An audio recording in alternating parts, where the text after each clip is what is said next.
What if I told you that one morning when I went outside, my enormous, painstakingly maintained pool was gone, not drained, bone dry like a crater left by a small-time suburban apocalypse, and that the person responsible stood there smugly with a clipboard as if she were the high priestess of the HOA cult? There is a spooky, almost dramatic silence, the kind that shouts, "This isn't normal," even before your brain is awake enough to comprehend the ridiculousness instead of splash, shimmer, or the gentle gurgle of the filter.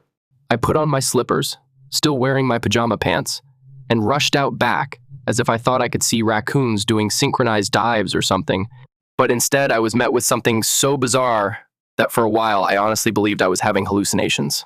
My $80,000 havin, the pool, was deserted, as dry as the comedy at a tax conference. There was only a huge, open wound in the backyard, and standing on its brink, the HOA board members appeared to be a self-satisfied little firing squad. Clarissa, of course, was at the forefront. Clarissa with the Chanel impersonation and the unwavering expression of someone who can't tell if it's you or the idea of joy but smells bad. She was the president of the HOA, self-important, self-appointed, and somehow had turned a clipboard into a weapon like Thor's hammer. She called cheerfully, her voice brimming with phony warmth. "Good morning, Eric. I see you've noticed our little adjustment. Modification?" Still half sleeping, half furious, I squinted at her, trying to figure out what in the world was going on. I screamed, "Clarissa, what in the world happened to my pool?" With a Broadway diva's flair, she flicked a page on her clipboard and let out a theatrical sigh as taught in passive-aggressive finishing school. As if it were a typical Tuesday, she chirped, "We sent you a notice that the HOA board voted unanimously to drain it. It was 2 weeks ago." As if she had just shown Exhibit A in a court of HOA law, she pointed to my mailbox, and sure enough, a highlighter yellow envelope protruded like a traffic ticket married to a post-it note. I ripped it open. "Water waste without authorization is violation #237 B$2,500 sis, the fine." Somewhere between a cough and a battle cry, I made a sound that began as a laugh. "You emptied my swimming pool without my consent." Clarissa seemed to be enjoying my outrage as her grin became wider. "Eric, it's about responsibility, not permission," she added pleasantly. "There is a drought here." I gave her a look. The golf course across the street, still lush and green with sprinklers spouting like it was hosting the blasted Masters, caught my attention next. Then I turned to face her again. I repeated in a tight voice, "We're in a drought, and yet you drained my pool. The community fountain is still gushing like it's trying out for a luxury spa commercial, and the HOA-mandated golf course looks like Eden, for which I pay. Using my water bill?" She laughed in that patronizing manner that people use when they know they're full of it, but know there's nothing you can do about it. "The HOA exists to make difficult decisions because homeowners don't always understand what's best for the community," she added. I nearly bit my own jaw. I promise you. I made every effort to avoid saying anything that might result in my being forcibly taken from my own property. "So let me get this straight," I replied slowly, "even though the city hasn't declared a drought and I can see 3 separate fountains from where I am. You drain my pool, which I pay for, because you thought it was a threat to communal water usage." "That's right," she said with pride. "What happens if I don't pay this small fine?" "Then we placed a lien on your house," she purred, her eyes brightening like a villain unveiling their scheme in the middle of a film. It was there. In the sand, the line. While I was thinking about throwing someone into an empty pool, I looked at her, took a deep, quiet breath, and said the most composed thing I've ever said. "I don't think you know who you're playing with, Clarissa." She chuckled. In fact, I laughed. She grinned and said, "Oh, Eric, don't be dramatic. Rules are rules." Then I burst out laughing. Not the humorous sort. The kind of, "Oh no, you've awakened the demon." The sort of chuckle that causes others to recoil and question whether they have just made the worst choice of their lives. I stepped up a little and said, "Clarissa, let me ask you a question. What do you believe the source of the water in this area is?" Her smile wavered. "Only a hair. The city?" "Uncertainly," she said. I grinned. It wasn't cordial. "Wrong," I replied. The landowners did not sell the city the water rights when this area was being created 20 years ago. A private investor purchased them from them. She didn't say anything, but her clipboard shook a little in her hands. I went on to say, that investor was me. The quiet that ensued? Pure poetry. It sounded like a butterfly flinching. She scoffed after blinking twice. That is absurd. Is it? I shrugged. You're telling lies. Am I? I witnessed her second-guessing for the first time since she had proclaimed herself the HOA ruler. I realized then that it was time to begin the performance.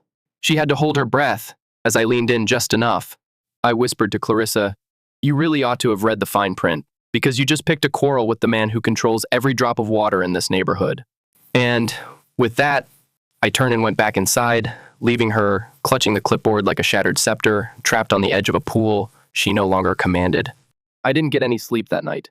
I had a plan, and I made one phone call the following morning while drinking coffee.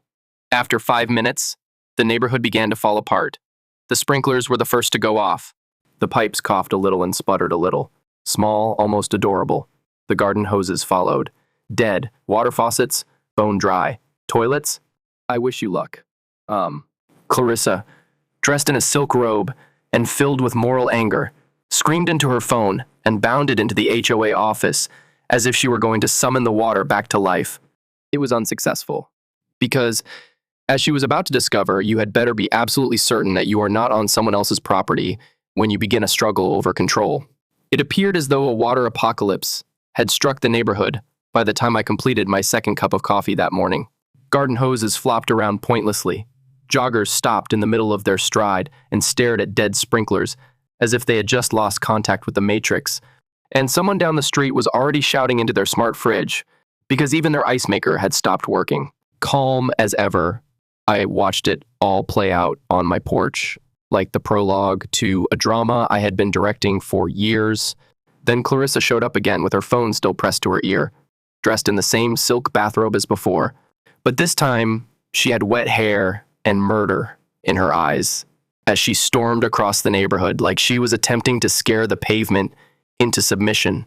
The excitement of a real, glitzy villain. She appeared to be the type of woman who believed that placing an order for a triple grande soy matcha latte was an emotional task. As Rome burned, or in this instance, dehydrated, I walked down the street, hands in my pockets, like another worried homeowner. In front of the HOA office, a crowd was already starting to develop, including folks in gym wear, pajamas, and a couple dressed in full business attire who were likely late for work but too preoccupied with their toilets not flushing. Clarissa attempted to speak, but a dozen irate locals outnumbered her and asked the same question in different ways. What on earth is happening? She said. Everyone, please calm down. This is just a minor infrastructure failure, and the HOA is working quickly to resolve it. She lifted both hands in a manner similar to Moses parting the Red Sea. So, it's an infrastructure failure. Now, said a woman wearing a robe with a leopard print. I believed the HOA was practicing water conservation. Yes, and we still are, but this is unrelated, Clarissa said, her eye twitching. I moved forward as if I had only just noticed the crowd. I asked, loud enough for everyone to hear, Clarissa, didn't you mention yesterday that the HOA had complete control over our water use?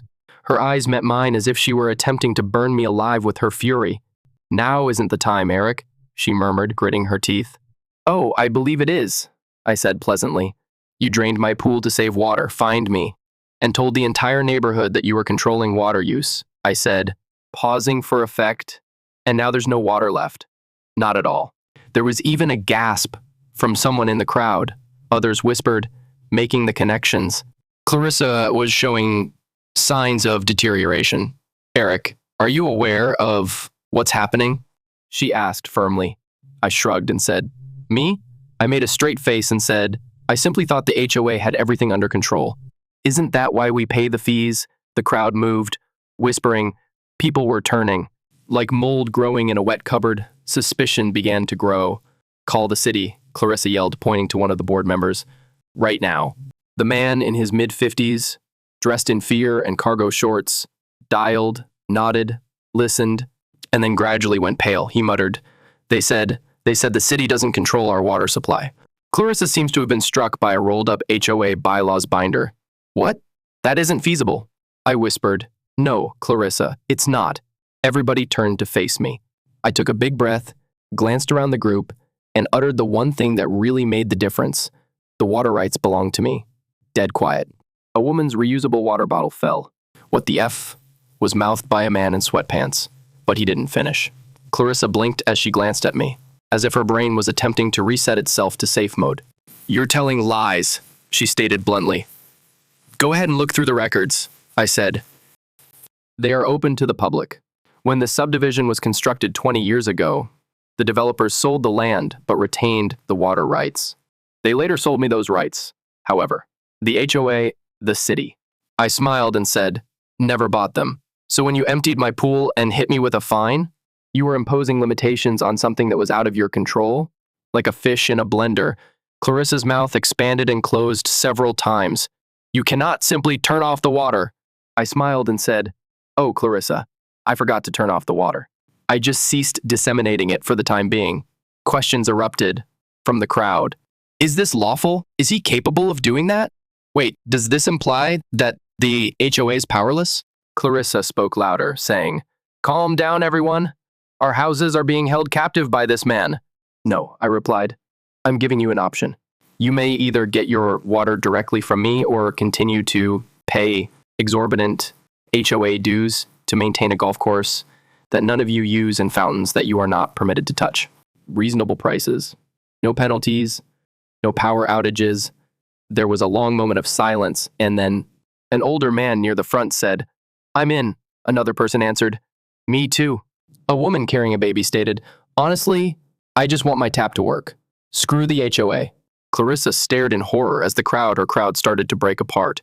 Her French manicured fingers were losing their grip on her little suburban realm more quickly than water. Just before commercial break, she roared, "This isn't over," and rushed back into the HOA office like a villain from a reality show. I didn't stop her. I didn't have to, for the following stage was already underway. You see, Clarissa had always used control and terror to rule. Threats, fines, and lectures regarding trash, can placement, and lawn length. Now, though, she had no power now. No water, no assistance, no power. And the populace was beginning to awaken as she frantically worked behind closed doors to save her fictitious monarchy. They weren't told to revolt by me. I didn't have to. A vote of no confidence in Clarissa and the whole HOA board was being circulated by the following morning. That never takes place. The anger had reached a breaking point, but nobody in the suburbs wants to engage with politics before 10 a.m., much less plan a legal coup. The incident at the pool was only the catalyst. Years of accumulated animosity? The dynamite was that. Of course, Clarissa tried to stop it. Meetings for emergencies. Bursts of emails. It was all noise, with veiled threats about the dangers of privatization and communal values. The list of signatories continued to grow. And me? I had only barely begun. Thus, by Wednesday, the situation had escalated from HOA drama to a full-scale suburban revolution. If the irate crowd wore Lululemon and the barricades were built of lawn chairs, think Les Miserables rather than Desperate Housewives. Clarissa, too? She was unraveling, I see. The woman who used to strut through block parties, as if she were Stepford's mayor, now appeared to have lost 3 days of sleep. Her trademark clipboard, her preferred weapon, was beginning to resemble a shield. Her hair was frizzing, and her voice had changed from sugary condescension to full-on banshee screech. In the meantime, I was doing well. The water uprising had grown into something more significant. Sprinklers and swimming pools were no longer the only topics. People realized they had been living under a system that micromanaged their mailboxes and policed their flower beds like it was the Pentagon. It was about control and autonomy. Clarissa attempted to pretend that nothing was going on, that the vote of no confidence was simply a nice little outburst that would be forgotten by the neighborhood once they saw how important she was. However, it is somewhat difficult to play queen when you are unable to flush someone's toilet. In a last email blast, she declared the vote invalid, accused me of causing division, and even claimed that I had malicious intent to privatize the spirit of the neighborhood. The email blast featured a big font, red letters, and the full urgent community update vibe, whatever that implies. However, nobody gave a damn, no more. The ballots were counted that Thursday. The HOA Clarissa's pride and pleasure Her personal domain was abruptly disbanded. Lost. Poof. A community potluck and a cooler full of sparkling water made everyone appreciate it much more, though not with a bang. I wish I could say that Clarissa handled it well. I do. However, she didn't. When she lost control, she plotted, as Clarissa always did, and I sensed it, similar to a generator's quiet hum before a storm. I was enjoying some bourbon on my porch that evening because, to be honest, I had earned it when I saw activity across the street. As if they were trying out for Ocean's 11, HOA edition, a couple of Clarissa's friends' board members who still cling to her like barnacles were creeping about. I observed them making gestures, whispering, and waving papers around. One of them even took a picture of my house, as if it would help. Bless their hearts. However, this is what they were unaware of. Clarissa believed this to be a case of retaliation. She believed that I intended to degrade her, undermine her social status, and topple the small empire she had established through flowerbed inspections and fines. However, that wasn't it. All I wanted was my fucking pool. It intensified because of her. It was she who made a hand grenade out of a hose. And now, she had nothing left to use as a weapon, aside from one last Hail Mary. A city inspector arrived at my door early the following morning. Very professional badge, clipboard, and an official jacket with small logo embroidered on the chest. Extremely serious. Mr. Taylor? He flipped through his papers and inquired. Yes, I replied as I sipped my coffee. On your property, we received a formal complaint regarding unlicensed utility management and unlawful water distribution. Then I whistled slowly. Whoa, someone has been occupied. Clearly embarrassed, he cleared his throat. We'll need to confirm who owns the water rights and inspect the irrigation infrastructure. I grinned and answered. Of course. Would you like me to take the deed now, or after you eat this cinnamon roll my wife made? He blinked. You possess the deed? You want to see the drawings as well? I replied. Oh, I have the deed, the contract, the notarized agreement, the title search, and a signed letter from the original developer. The man truly laughed, to his credit. He verified on the record that I was in the clear during the 15 minutes we spent reviewing everything, not only in the clear, impervious to bullets. It must have taken all of Clarissa's remaining strength to arrange that visit. Twisted arms, asked for favors, and possibly even threatened someone's begonias. And she only received another L. He really didn't sign up for HOA water wars, the inspector said as he walked away, shaking his head. Clarissa too? She broke. Not in public. Not immediately. However, word quickly spread. She had been phoning the city every day, threatening lawsuits, pressuring the mayor's office, and asking that someone reinstate her authority. She even attempted to start a new HOA, but she only changed the name and thought no one would notice. They took note. Nobody signed up. The actual kicker? People began requesting my assistance. It's with everything, not just water. Schedules for garbage collection, zoning issues, and where to get a good hose. I didn't even run for mayor, yet I became our block's unofficial leader overnight. Fear had governed Clarissa. Making sure people could take a shower was my way of ruling. Crazy, huh? The finest aspect? She was unable to tolerate it. She had nothing from me. I had simply allowed her to fall apart naturally. The entire neighborhood was in her palm, and she strangled it with her tight clutch. Her house was put up for sale that weekend. At first, a subtle tiny clue. 2 days later, there was a huge sign that read, "Must sell, motivated seller." When a moving truck pulled into her driveway on Monday, Clarissa stood next to it with her arms crossed, as if she wanted to burn the entire suburb down. She noticed me observing. She approached. This time, however, she was simply exhausted and did not have a clipboard in her hand or a storm in her footsteps. Her voice was cold as she continued, "You planned this." "No, you did," I replied. "You believe that you are a hero and that they would be better off without someone maintaining order," she mumbled.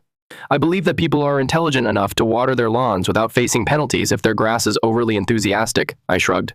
She refrained from laughing, simply gazed at me as if she were learning my face for a future voodoo doll. "Now what?" Quietly, she inquired. "You get to be just another homeowner now," I remarked. She was standing there like yesterday's HOA newsletter when I turned and left. The silence that descended upon the world following Clarissa's departure was truly lyrical. No more clumsy mandatory HOA meetings in the community center where you were more likely to receive lectures than to be heard. No more passive-aggressive letters about trash cans left out too long, and no more unexpected fines for lawn clippings blowing in the wrong direction. Just tranquility. Awkward, strange peace. Like when you've forgotten what silence sounds like and someone switches off a vacuum, leaving your ears ringing. In less than a week, her house was sold. The market was hot, and karma was hotter. Not because people were lined up to dwell in the lair of a deposed tyrant. A retired couple from out of state had taken over as the new owners. Nice people. On the first day, they brought us cookies. The neighborhood transformed that quickly. After she departed, nobody really discussed her. Nobody wanted to be the one to remark, hey, remember when we let Clarissa act like the sheriff of a spaghetti western because she had access to a laser printer? It was like waking up from a long, stupid dream. Rather, they went to work. Lawns become a bit greener and wilder. Backyard barbecues began to reappear, without being evicted for noise violations. Children rode their bikes through the cul-de-sac. One man even painted his mailbox bright purple, and nobody objected. All we could do was admire the confidence. What about me? I had no desire for a crown. I had no desire for a title. Hell, I didn't even want to continue delivering water. However, I did so since I was now respected and not feared by others. Significant difference. They were aware that I wouldn't overcharge them for ornamental gravel. I had no intention of wearing a sanctimonious smile and showing up at their door with a clipboard. When someone determined that her desire for power outweighed everyone else's true desires, I was the one who stood up. Clarissa, too? She moved to a gated neighborhood 2 counties over, as far as I know. The kind with a monthly newsletter full of euphemisms like aesthetic standards and community pride, and a full-time security guard. She's already on the board. I'd wager money. Here, though? We had learned our lesson here. It was about allowing people to abuse power, not simply about one individual doing so. About remaining silent too long. About confusing order with control. Right now, we had real order now, constructed from the ground up. Somehow, a rotating dinner potluck schedule, backyard committees, and shared Google Docs for neighborhood choices were more effective than 3 years of HOA micromanagement. The fountain did not turn on. The golf course became brown. Nobody gave a damn. Because we could now put Halloween decorations without authorization 3 months in advance, swim in our own pools, and let our dogs bark past 9 p.m. And me, at last, I filled my pool again. With coffee in one hand, a remote in the other, and music playing just loud enough to irritate no one, I stood at the edge on the first day it was full again, watching the light bounce off the lake. I grinned as I took a sip. No penalties, not a threat, just freedom, gleaming and sparkling. Because this was not the tale of a man who wished to overthrow the homeowners association. When you attempt to drown the wrong man and discover that he controls the tide, this is what happens.